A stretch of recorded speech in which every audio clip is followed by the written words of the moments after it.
Thursdays at 5:30 on those very same networks. So tune in every Thursday at 5:30 to 7 o'clock for the Women for Progress Radio flagship program, and then of course here on Wednesdays from 12 to 1. And I'm so excited. When you go to womenforprogressradio.com, we have our new lineup that's going to be launching in the next 30 days.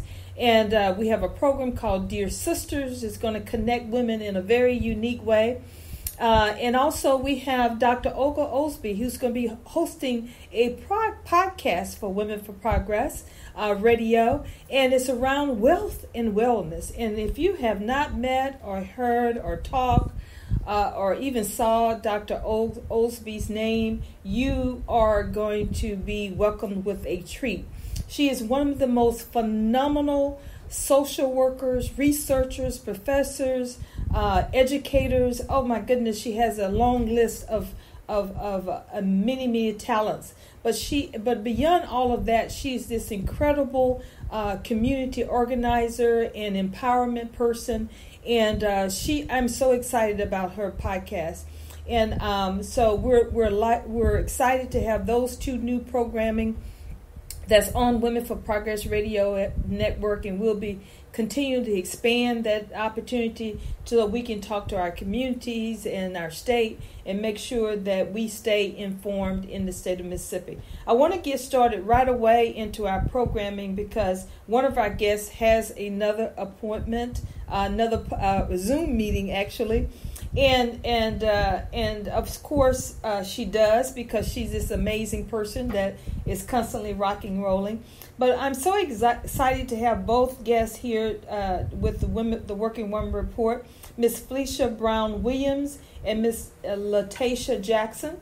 And Felicia Brown Williams, she is an expert on healthcare advocacy and is a tremendous spokesperson for women's healthcare issues. She is dedicated, committed, and passionate advocate for those who look to Planned Parenthood for their healthcare needs. And I strongly endorse her. She is such an advocate around political engagement, policy, healthcare for women, and so many other things. And her most important role is a member of Women for Progress. So welcome, Felicia, to the program today. Yes, thanks for having me. Glad to be here. Thank you so much. And then we have also another amazing individual. So when we talk about the work of women, we cannot leave out the work that women do politically and serving in public service and public office, which is such an important role and pivotal role for us. And we have Miss Latasha Jackson, who's in the Mississippi House of Representatives, and she represents District 11, Panola, and Tate counties, and the entire state of Mississippi. So she has been, her legislative experience is from 2013 to present. She is a graduate of North Panola High School and Alabama State University with a BA in English and Language Arts in Education. She has an MA in Education Leadership. She is also Executive Director of Advocate, I think is the name, and she can correct me. But she's on various committees in the legislature: Investigate State Offices Vice Chair, Appropriations, Judiciary B, Judiciary en banc, Local and Private Legislation, Public Property, Universities and Colleges. And she is also a member of the Alpha Kappa Alpha sorority. So all of you AKs out there, shout out to you all. And she was born in Fort Ord, California, but has been a Mississippian for some time now. So welcome, Representative Jackson, to the Working Woman Report. Thank you so much for extending this platform to us, and thanks to Women for Progress for all the work that they're doing as well. So thank you. Thank you so much. And you are not a first-timer to the Women for Progress Radio Network. You've spoken at our Lunch and Learn, and always a powerful conversation and always informing and engaging us. So we thank you so much for your work. But I want to get right into the conversation because Felicia is only with us for the first half hour, and I got a lot of information that I need to grab and pull from her and part of this conversation. So ladies, I just want you to jump in wherever you like. Of course, I'm leading with a few questions because There's a few things I want us to make sure that we focus in on. But I want to talk first, Felicia, about Planned Parenthood Southeast, because for a very long period of time, Planned Parenthood has been so important to our communities and specifically women and families. So tell us about Planned Parenthood. What are you all currently doing, and have you still been able to engage in the work of your organization? Yeah, absolutely. Thanks for that question. So Planned Parenthood is a national organization. On the C3 side, Planned Parenthood Federation of America and all of our affiliates provide healthcare services and do advocacy work in our communities. So I work for Planned Parenthood Southeast, which is the regional affiliate that serves Georgia, Alabama, and Mississippi.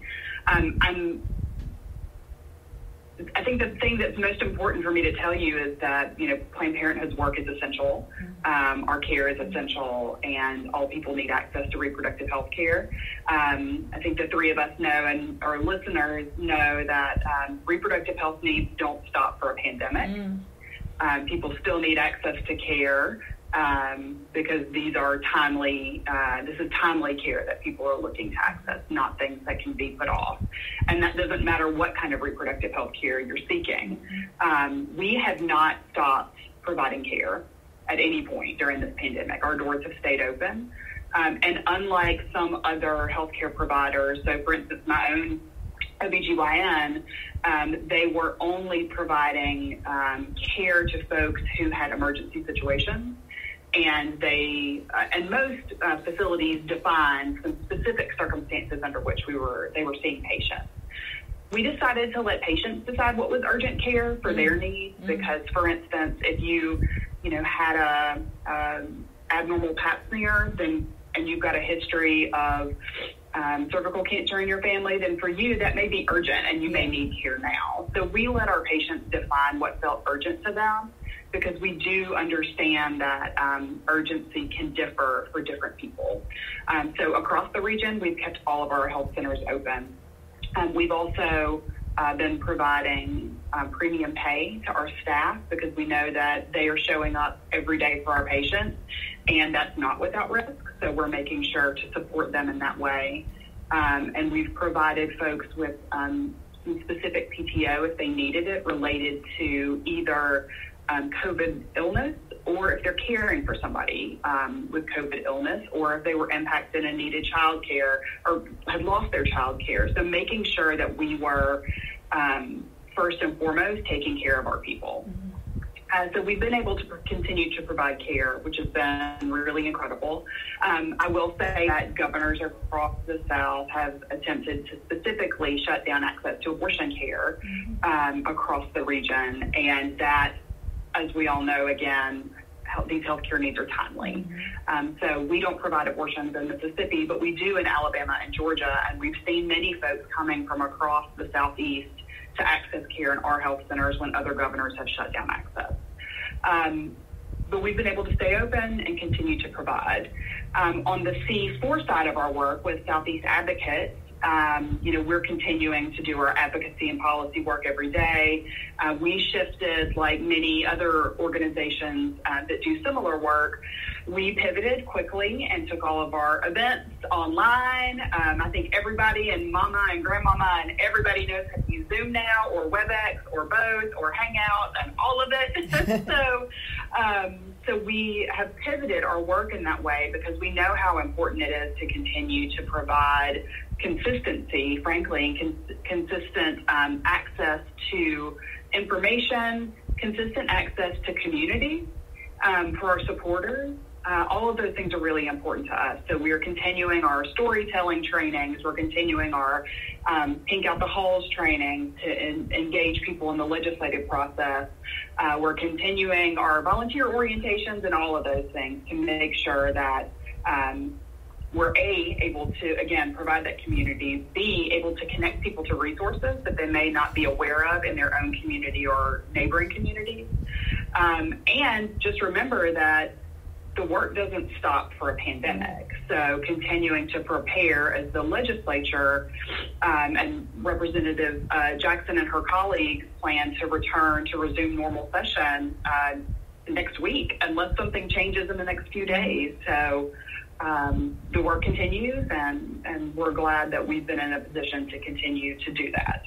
And that's exciting to know. Even the Pink in the Halls piece, which has been very, very successful here in the state of Mississippi. Now, I think this is an opportunity for even more of us to engage in that process, because it's not like you have to take off work, or some of us are still working, but still you can get it. You can get it here, wherever you are. So that's exciting. We'll allow you to share some of how people could connect with those particular events in just a moment.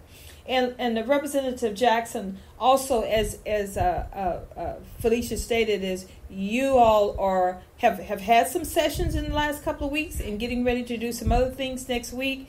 What is that immediate conversations and meetings and discussions around? Well, currently we're actually here in Jackson, and I have to applaud the efforts of my colleagues who are working diligently, collaboratively, as we're working on the COVID-19 funds for the state of Mississippi. Initially, we had to provide some legislation to assure the legislative process or involvement with those COVID-19 funds. And that was last week. And this week, we're basically trying to finalize plans to allocate the $1.2 billion that has been allocated by the federal government for COVID-19 impact within the state. And as many people know, the state is working diligently to provide the needed assistance to small businesses, to citizens within the state, and to the various agencies that have been impacted as a result of COVID-19. So various committees have been meeting within the Capitol.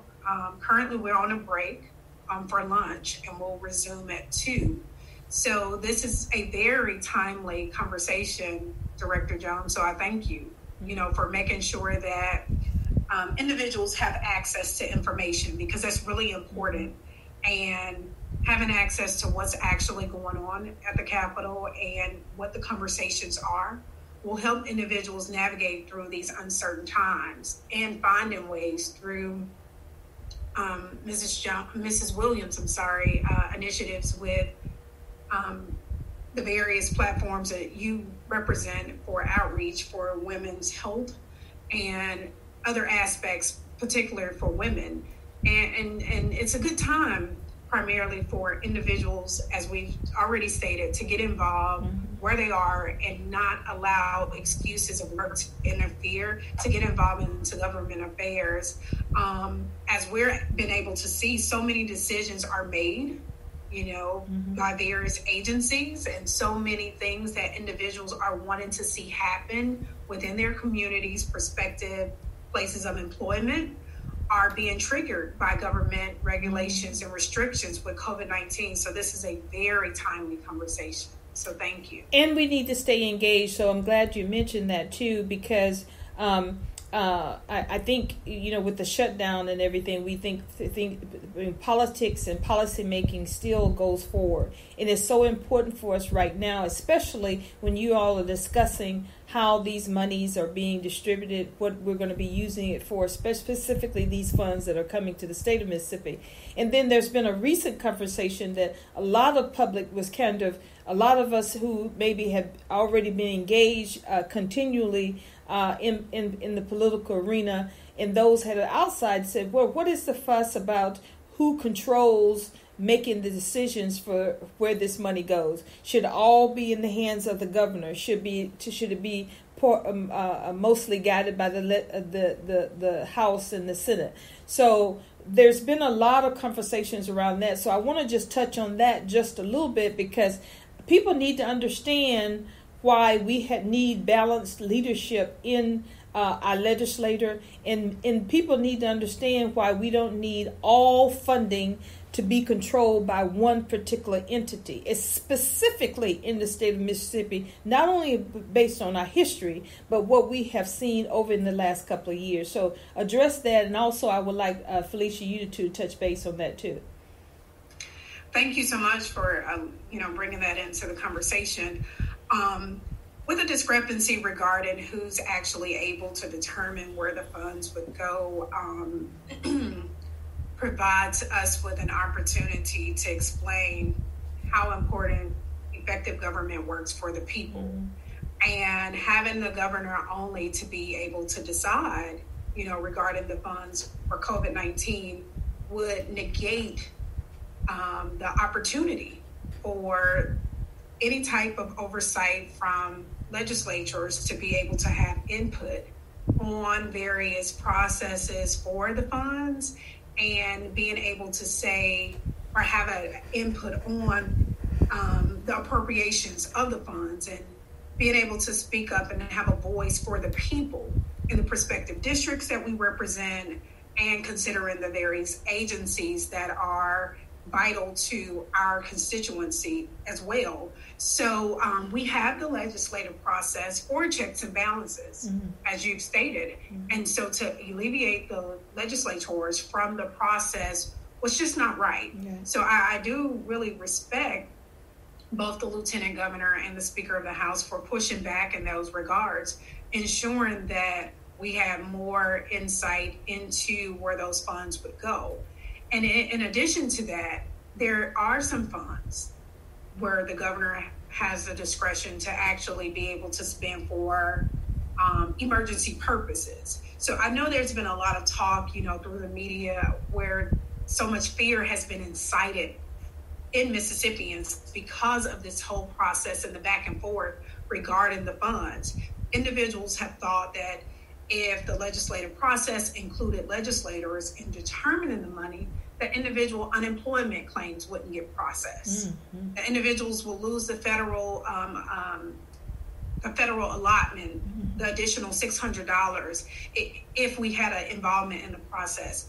A lot of times in the legislative process, our counterparts talk about constitutional rights and how important it is to protect the Constitution. And we saw that, when the mayor of Jackson decided to do a ban on guns. But we also saw where leadership decided to ban abortions in the state of Mississippi during this particular time. And we weren't really met with the same type of pushback on abortions as we were with gun rights. And so when we talk about what's in the Mississippi Constitution and what's constitutionally right for us to do, we can't just consider these things on certain subjects, but we have to be transparent in our governance, as so many people allude to, as to what is proper governance. And so the Constitution basically states that funds appropriated through the state of Mississippi go through both houses, the House and the Senate. And so right now what you're seeing is true democracy, where effective leadership is happening. Individuals are at the Capitol, your legislatures are at the Capitol, some are broken into committees deciding, what's appropriate for education, how much we need to allot for broadband, how soon do we need to expense various funds for different things, what money should be reserved for the expense that agencies have or may not appear right now.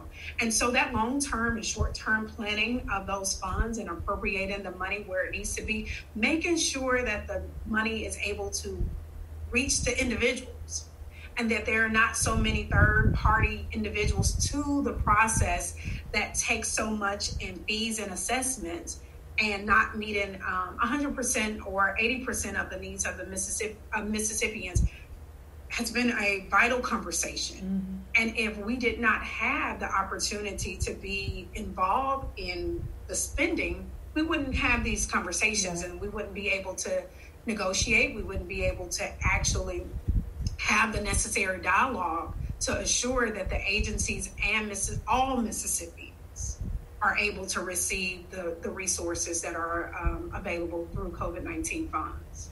And as an advocate, Felicia, will you speak to that also? Absolutely. So I am not an attorney. I do not play one on Zoom. But what I do know is that Tate Reeves does not like to lose. And Tate Reeves fought and said that he should retain the sole authority to use those funds.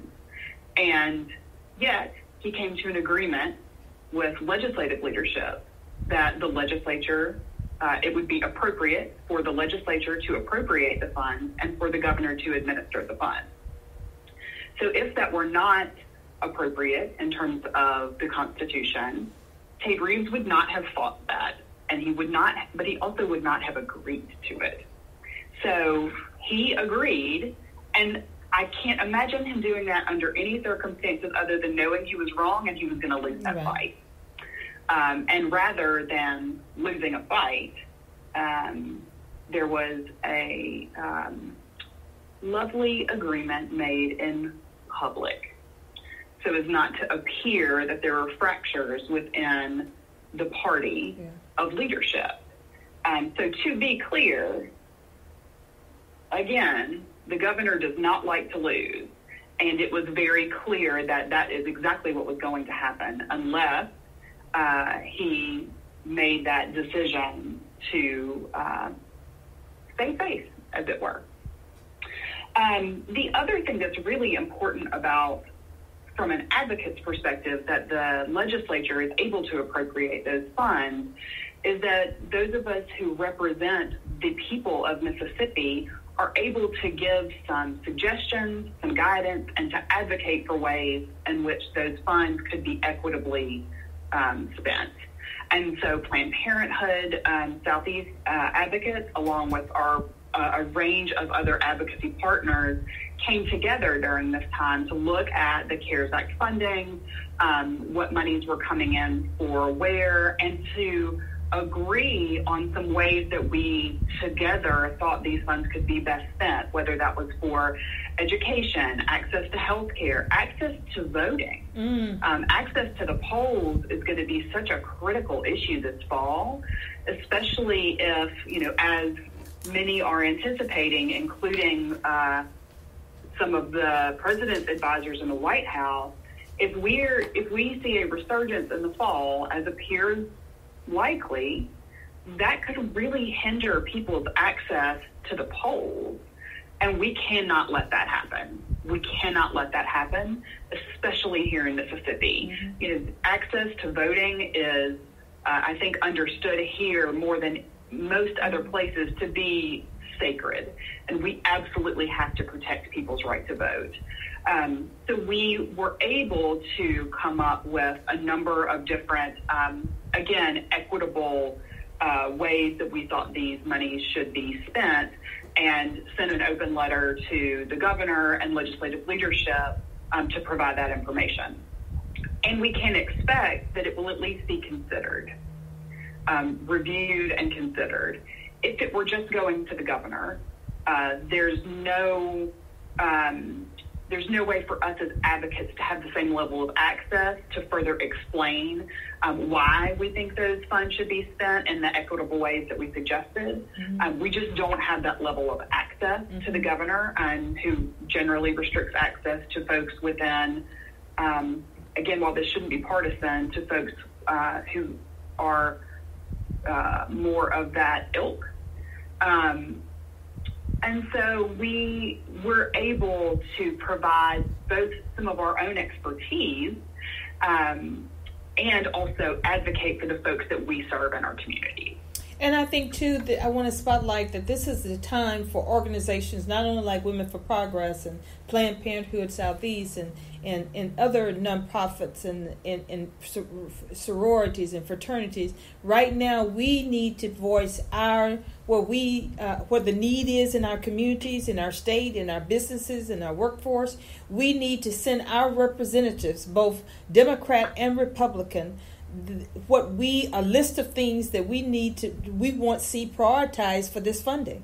If we do not speak out, as you stated, then a lot of in these negotiations, our voices and concerns and needs may not be heard. So right now, I want you to go to the website, and I'm going to let Representative Jackson give some information on contact information a little later on how you connect. But go to your with the website, state website, and make sure, or if you already have your list of your, and Felicia, you can share this with us too on how they can get their contact information for their representatives, and email your concerns. And these large organizations, your sororities and women organizations, we need you to create letters, to create call to actions, send it in to these because you represent a large body of your community. Churches, they need to send a letter on behalf of their congregants that what they think that there is a need and a priority, and this need to be ongoing.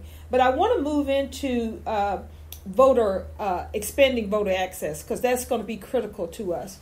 And the face of voting is going, as we move forward, and I think both Representative Jackson and Felicia will agree with me that moving forward, voting should look very, very different. Senator Blunt has for years now had a bill that he brings forth every year, and is pushed back and pushed back and pushed back. And that bill is to expand voter access, online registration, and expanding some other areas of our voting process. And this is the time now, and Representative Jackson, maybe you can speak to this too, is there, even besides getting a bill through the legislature, is there some provisions that we can, because of the pandemic, because we know certain things happen on a legislative level when we're in a crisis situation, maybe this is a time for our governing body to say, let's put some temporary provisions in there that will allow to expand this voter access, because many of us will not be able to go to the polls. We don't know how long this social distancing issue is going to be in place and need to be in place. Many of us are out of work. Many of us are still struggling with our loved ones that are ill and sick. There's a lot of obstacles in addition to the previous obstacles that's going to be in our way as far as making sure that everyone has access to the polls. So can you speak to that particular area? It is some of your committees talking about that right now. Yes, ma'am. Those are ongoing discussions right now, and I have to really applaud the efforts of my colleague Zakiya Summers and Representative Willie Bailey, who's been adamantly pushing for mail-in voting. You know, with the impact of COVID-19 and even prior to this pandemic. And as you stated, even if we could get a temporary measure in place as a remedy, you know, for our voting precincts now, I think that would assure that we have an effective voting process. However, we are experiencing pushback. Of course. On having mail-in voting. There's been conversation about absentee voting and not requiring as many of the requirements for absentee voting. You know, we don't have early voting in Mississippi either. The only form we have is absentee voting. So we've had this conversation over and over again prior to the pandemic, but even more so now. I can say that our colleagues are definitely working extremely hard to bring back some positive resources where COVID-19 funds would be used so that we can expand access to voting, because we understand that Hinds County, for example, one of the largest precinct in Mississippi, having those long lines, it's no way possible that we can efficiently and effectively have an election and social distance at the same time. So the time is now. And I want to say to individuals, we don't have time for you to really write letters. Right. So I want you to go to legislator.mississippi.gov. On that site, you can see a list of the House members. You can see a list of the Senate members. You can see the legislation that's going forward. And you can be able to track what is actually happening so that you can see the transparency of what's going on within the state capitol. And as Mrs. Jones said, reaching out to Republican, Democrat, all legislatures, not just your legislature, and saying to them, hey, we're needing you to push. We're needing you to vote so that we can have access for voting. We want mail-in ballots. We can ensure voter integrity with mail-in ballots. Mm-hmm. And we can ensure that we won't have the issues of voter fraud. All of these things to incite fear, I think, are not right now our dire need to do within leadership. We shouldn't incite any more fear than it already is as a result of COVID-19. So we should be able to have some of the temporary measures in place as we're impacted by COVID-19. And as you said, like in a time of crisis, it's a time for innovation. Mm-hmm. It's a time for us to really show that Mississippi will not be left behind, or the last state, you all, to really use the resources that have been afforded to the state and put those measures in the right places. So there is conversation. So I thank you, Ms. Williams, for sending the letter to the governor and to leadership early on to say, hey, these are some of the things that we need, you to consider this $1.2 billion for. The money is allocated for areas of impact as a result of COVID-19. And so that's where we have the money to spend. The money cannot be spent on anything that's not directly impacted by COVID-19. Elections, education, so many people have been impacted. Mm-hmm. And so it's important that we use the money effectively and efficiently to yield results for the people of Mississippi and to assure that money is being used properly. So I thank you for doing that. And right now, this week, we should see some legislation really soon, today, tomorrow, on the money for small businesses or some other measures. So time is now, and that's why I was saying this is a very timely conversation. Email, contact those representatives now. Contact the governor's office. If you're a small business and you have some of the requirements that you know were in place for PPP or SBA loan that prevented you from being able to qualify, but you need money for your business, mm-hmm. Reach out to leadership, reach out to your representative and make your voice heard as to what's needed. If you are an election commissioner within any county, you may know that adding more machines mm-hmm. to your precinct is not going to be beneficial to securing efficiency within the election. So we need you talking to leadership. It's not enough for leadership to engage when it's an election to gain your support, but we need you now more than ever, pushing back with us, saying what's necessary and what's actually needed so that we can have a better Mississippi, even in the midst of the coronavirus. And many of these practices that we're talking about around voting too, many states have been doing it for some time now. So this is not something that we have said, well, is it going to be new? Do we have time for it to impact November? Many states have been doing it and doing it with large success. And I think right now, because a lot of we're talking about online issues or either expanding absentee voting, this doesn't cost us a whole lot of money to be able to administer. So I think this is something definitely that we need to invest our time and our voices in. Do you want to add something to that, Felicia, around voting access? I would just add a couple of things. I mean, I think to Representative Bison's point, a couple of points. I will say this until I'm blue in the face and will continue to. Your legislators work for you. They represent you. It is your job and your responsibility as a civically engaged Mississippian to tell them what it is that you and your communities need and to communicate that to them. Otherwise, they are going to listen to the folks who are reaching out, who may not have the same needs that you have and your community has. So please make sure that you are reaching out. We have in our culture elevated legislators to a point, the sort of mystic point where there is a false dichotomy of importance. Remember that your legislators, you voted for them. They work for you and your interests and your community. So it is incumbent upon you to tell them what your needs are. It is incumbent upon you to reach out and be in contact regularly. And then to Representative Jackson's point, if you've done your job of communicating and you are not having your needs met, you vote and that's where you vote. You choose to take a staff person who has done well and keep them, or perhaps they are fired. That's what the voting booth is for. So make sure you're doing your part by reaching out. I will also say the Senate, with the Lieutenant Governor being the former Secretary of State, the Lieutenant Governor also has a very special interest in the expansion of voting and has done some work to that end in his previous role that was blocked in most part by our now governor.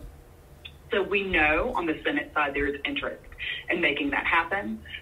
Senator Blunt is the vice chair of elections on the Senate side, and he and the chair of elections have been working on this at the behest of the lieutenant governor, who asked them to come up with some plans and some things to implement around voting. What he has expressed publicly has mostly been changes at the voting booth, and so the assumption there is that he sees this as changes at the booth. However, what we also know is if there's no safe way to vote at a voting booth, then we've got to explore other options. We also know that voting by mail opens up voting to people who don't always have that opportunity, and is wonderful. There are examples of it in plenty of other states. The president has recently started pushing back on voting by mail because for some reason he perceives it to be that more people voting is to his detriment. And that's where the pushback is coming from. And there are some folks who are in party alignment with the president who are parroting that information. And the truth is, the better access we have to the polls, the more people vote. And the more people's voices are heard, the more democratic this country is. And so if we're not opening up this process and making it the most democratic process possible, and I mean that with a little d, not a capital D as in Democratic Party, like this is a process that should be open to everyone who is eligible. We should make it as open as possible.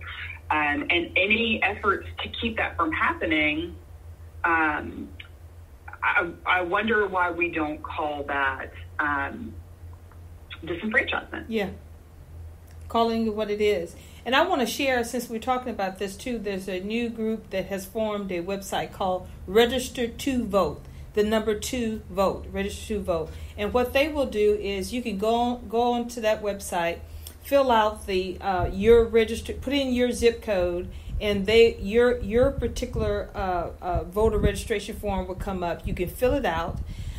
They will print that out for you, put it in an envelope, and send it to you in a postage paid envelope. So when you get it in your box, all you have to do is sign it, put it in that envelope, and mail it.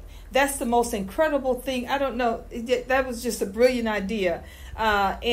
So your friends right now that may or may not be registered to vote, make sure that you share that website. And share it with your churches, share it with all of the groups that you are part of, share it with your co-workers at work, your neighbors, your friends. That is a great way of to get more people registered to vote. And I say people do that because you think, well, people can print out the form themselves and they can fill it out and they can mail it. But sometimes we are procrastinators. We put it off. But this is a very convenient way for you to get that done. That you get this at your address. All you have to do is sign it and put it in the envelope. The stamp is already there, because sometimes we say, well, I gotta get to the post office and get it mailed and all of that kind of stuff. But you're getting an envelope with the postage stamp already on it. So I think these types of tools that organizations are coming up with to register more voters is just outstanding, and I applaud that organization. I'll find out more information about that organization, what they're doing. But the website has been tested. It's being shared by the League of Women Voters also. And what's the other great thing about that is, if you're a registered voter and you put your information in, it will immediately tell you, congratulations, you are a registered voter. So it's a way for you to confirm that you're still on the voter roll, because we know that there's been a lot of purging of voters. So this is a great website for you to just verify that you're still there and you're still active. If you're a person that for some reason have not voted in the past few years and you said, well, let me just go and put my information in just to make sure that I'm still listed. So this is a great tool for you. Register to the number 2 vote is the website. So go to that website and share that as much as possible. Thank you so much. That's also, Willie, I would just say very important as we're looking at the post office and how many people have access to a local post office, which requires access to transportation and requires the time to get there during working hours and all of those other pieces. So I think that's a really important service also for folks who may, due to work hours or due to transportation needs and other things, who might not have access in that way. So that's a fantastic service, and thank you for sharing that. Okay, great.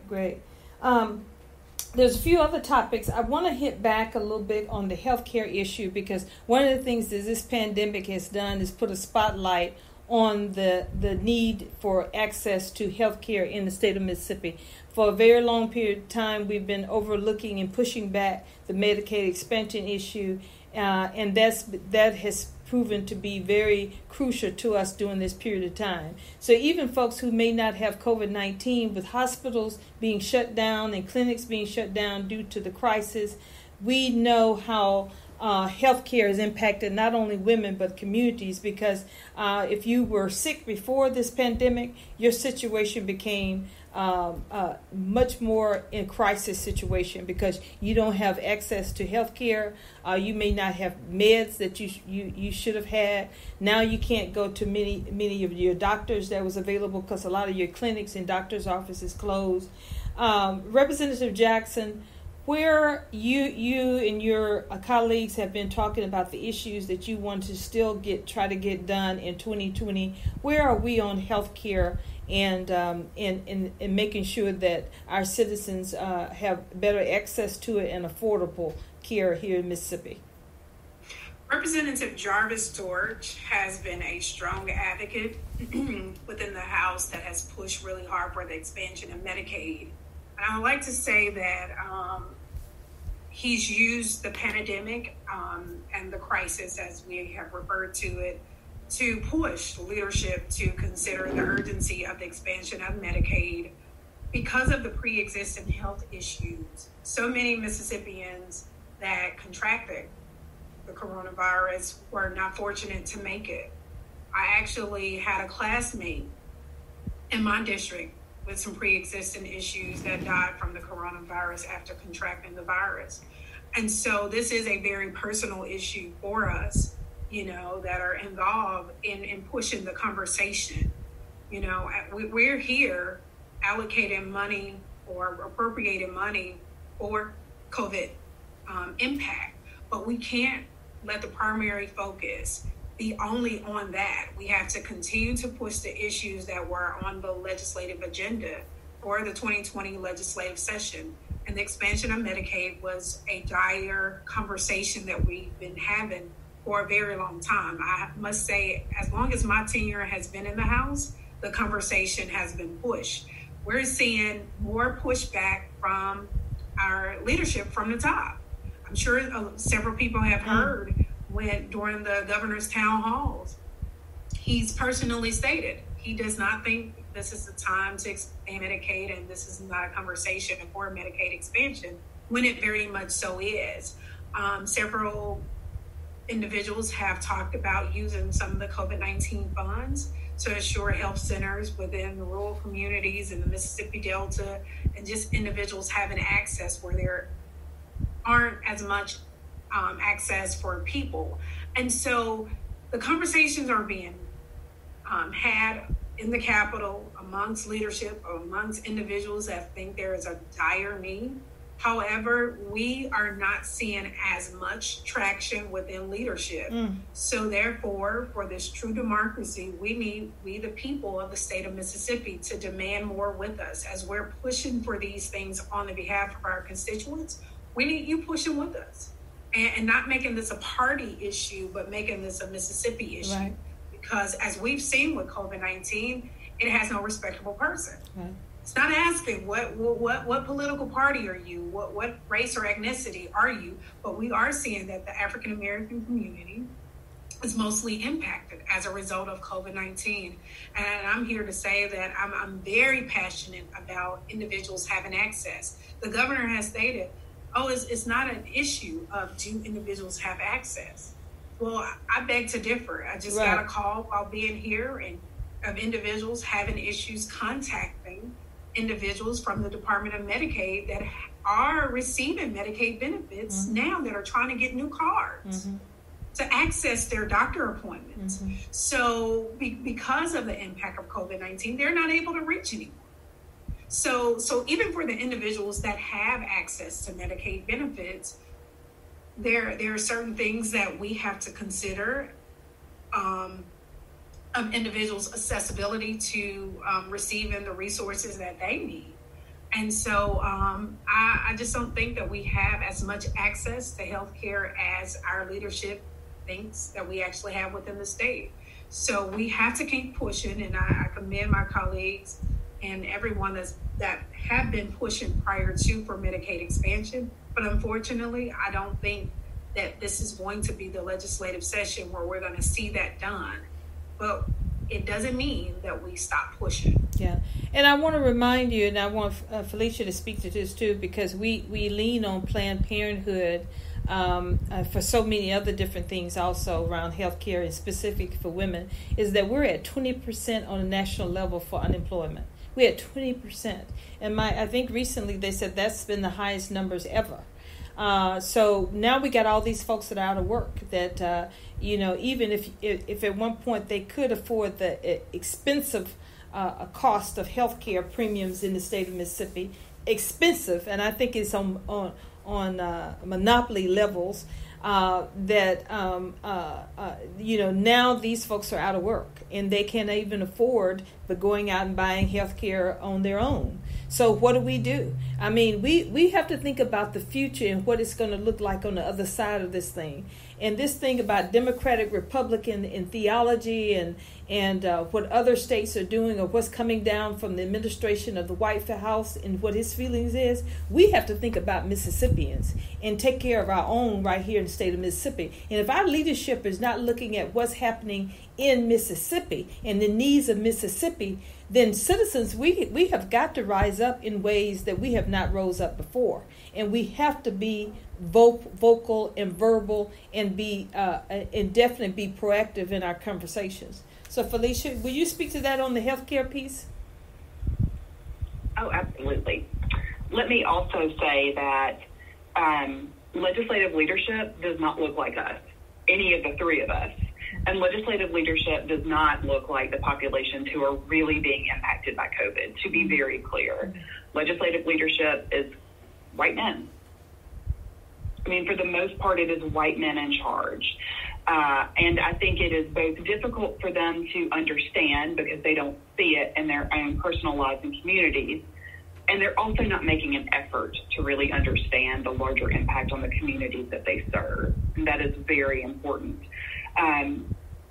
I will also say that we live in a culture where our employment is tied to our health care access in most cases. Most people have employer sponsored health care. And in a world now where we've got 20% unemployment across the country, which is, to your point, the worst it's ever been, we have untold numbers. I saw a number in the New York Times recently, and it was so big that I don't want to quote it because I can't remember if it was the right one or not. But we've got hundreds of thousands of people who've lost access to health care. And that is a terrifying place to be. Having been there before, I know how scary that is. For folks who are here in Mississippi, we have one Planned Parenthood Health Center. It's located in Hattiesburg. We have a large grant from a generous funder that allows us to subsidize care there. So you can get your, annual, you can get a PAP. It's a $20 fee for your appointment, but everything else is taken care of. You can get birth control for free. So pills, some other methods are free. I think if you'd like a LARC, so an IUD or something of that nature, it's about $50. let it last for 5 years. So we've got some other options there, but we are in a moment of, I think, existential crisis as a country, where we're having to figure out, how do we work in a situation like this? How do people access health care? And frankly, what are we going to do for not just cities, where we're thinking about people being very close together and the impacts of that, but in rural communities, where we're already seeing hospitals closing, where there's already poor access to health care? Like, what are we doing to better access for people all the way around? So there's a lot of really big questions out there, and I'm glad that we've got folks like Representative Jackson in the legislature who are there to think about that, and to think about the folks who are most impacted, and to think through some of those big questions of policy and appropriations and how we move that forward. And look, we only have a couple of minutes left. I want to talk about education, but it's such a big rock. I think we would not do it justice by starting the conversation. But I will say this, though. On the other side of this, education is going to be one of the biggest issues that's going to look very, very different. I'm talking to parents who say now they did not realize how unequipped our public school was to make sure that their child was ready for the future workforce, for their future lives, because of lack of technology, a lot of the resources that are not being put in our public school systems. So parents, one of the things I think is going to be exciting about this issue around education is parents are going to be engaged in a way that they've never been engaged before. So legislators, get ready, both Democrat and Republican. This issue about having this conversation every year after year about not funding public schools, I'm just telling you, you better get ready for a conversation that's going to be very, very different than the years before. And now that parents, I'm concerned about our young people. Even once we get back to public schools, how do we make sure that our children, all children, have access to an education that is going to prepare them for the future? And now we know that we are a country that is internet-based, and that's not going to change. But even when the doors of the businesses open and the restaurants open and we get back to church and all those kind of things, we're going to remain. Now we're all engaged in this process. We're engaged on our laptops, our tablets, and our phones.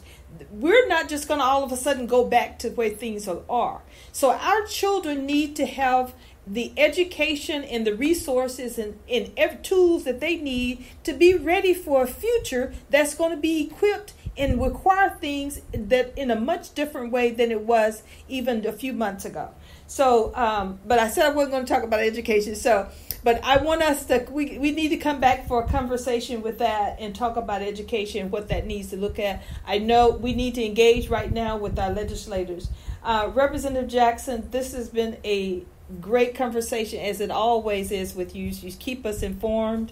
You give us a perspective that is unique to not only your role as a legislator, but as a woman, as a business owner. And we didn't get a chance to even talk a little bit about your nonprofit too, and what you all may be challenging. But thank you all both for being part of this conversation today. This has been really good. We're going to share a lot of this information. I want folks to reach out to Zakiya Summers, who's working on this expansion of voter access. Representative Dortch, of course, is leading some of the conversations around expansion of Medicaid and the need for health care. Representative Willie Bailey, I think you mentioned him also, Latasha Jackson. Reach out to Representative Jackson. Not just because she's from Panola and Tate County. Reach out to her because she's a representative for us in the state of Mississippi, and she is engaged in all of the issues that impact us. So I do want to mention a couple of things that are coming up. March 23rd, there is a Zoom meeting. The Mississippi Small Business Administration is hosting a live webinar on women-owned businesses federal certification. No, I'm sorry, that's May 19th. May 19th, Mississippi Small Business Administration is hosting a live webinar on women-owned business federal certification. You can go to sba.gov/ms, sba.gov/ms, and connect and join that particular webinar that's coming up on May 19th.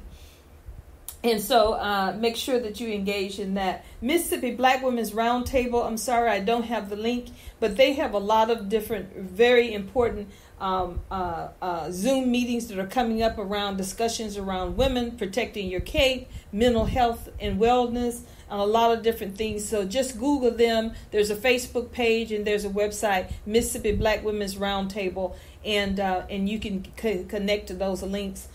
Miss Cassandra Welterlin is heading up that organization, and so you can reach out to them. They have a lot of things going. Want to remind you again, go to legislators.ms.gov and call all of your representatives, both Democrat and Republican, and voice your concerns around, and also reach out to your election commissioners and make sure that you are connecting with them around this voter expansion. Senator David Blunt is leading a lot of the efforts around expanding voter access, so reach out to him. And I'll try to share a lot of this information after we leave our conversation today in the links, so you'll be able to connect with this information. And remember, register to vote. And finally, ladies, I want you to ask this question. Many of us as women, this conversation, this program is all about women and the work of women and what we do. We know when we empower and have conversations around women, we're empowering communities and our state and everyone. So I want to ask each of you, what are you doing to take care of your cape during this period of time? We all know that we continue. Women before, we were wearing 10 hats. So during the crisis, we added another 5. So what are you doing to make sure that you are caring for yourselves and caring for your families? Or what have you learned during this pandemic about yourself, about your communities, about how you want to see the future, whatever? Ms. Williams? Oh, gosh, that's a hard one. This has really been a stark reminder of the absolute necessity of self-care. And there's a great quote from Audre Lorde about it being a political act, and it absolutely is. Wow. You cannot pour from an empty cup, and that is very real. So being at home and, being fortunate enough to be able to continue to work from home, that also means there's less of a separation between work and home than there was before. So I'm trying to be very careful and diligent about how I manage that. There's a meditation podcast that I use that does a 2:00 live meditation for about 10 minutes every day. And so I have that on my calendar. I have a reminder. And if I don't have something else going on, I'll pop in for that just quick 10 minutes of meditation, just to clear my mind and let myself sit in peace for a couple of minutes.